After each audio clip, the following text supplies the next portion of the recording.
ancien juge du tribunal de grande instance de Lubumbashi en République démocratique du Congo, s'est exprimé presque un an après son agression.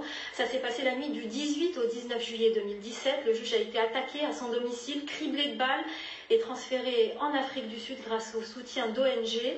Aujourd'hui, il accuse le pouvoir d'avoir commandité son assassinat. Pour lui, c'est son refus de lire un jugement préécrit dans l'affaire Katumbi qui lui a coûté cher. Moïse Katumbi, l'un des grands rivaux politiques du président Kabila. Je vous propose de découvrir ce témoignage exclusif au micro de Caroline Dumais et Stéphane Kersens. Il a passé 10 mois dans cet hôpital de Johannesburg et il a miraculeusement survécu à ses blessures. Maintenant qu'il a rejoint sa famille, le juge Mbouyi n'a qu'une hâte, raconter ce qu'il s'est passé en juillet 2017. C'est dans la nuit du 18 au 19, ma parcelle était envahie des militaires.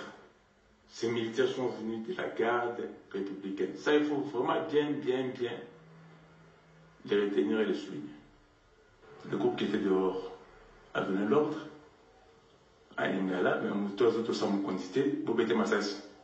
Ce monsieur ne respecte pas les chefs, tirez sur lui. Tant de dire pardon, on avait déjà ouvert le feu sur moi. C'était toute une fusillade là.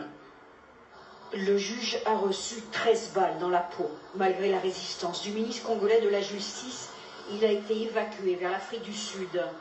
Le dernier procès de sa carrière aurait été celui de l'opposant congolais Moïse Katumbi. La grande préoccupation pour tout le monde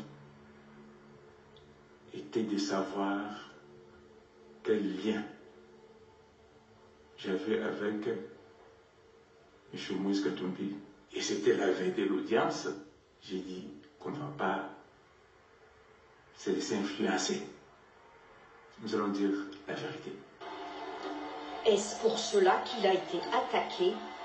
Le juge Mbouyi voudrait bien que justice soit faite sur ces assaillants qui n'ont pas été inquiétés.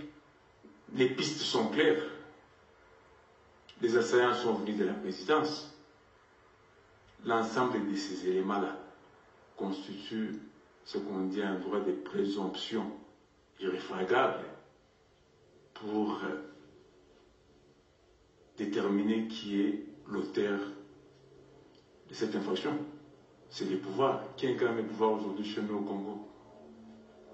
On ne doit pas porter les gants, on ne doit pas tourner autour du pot pour dire que c'est le président Kabila.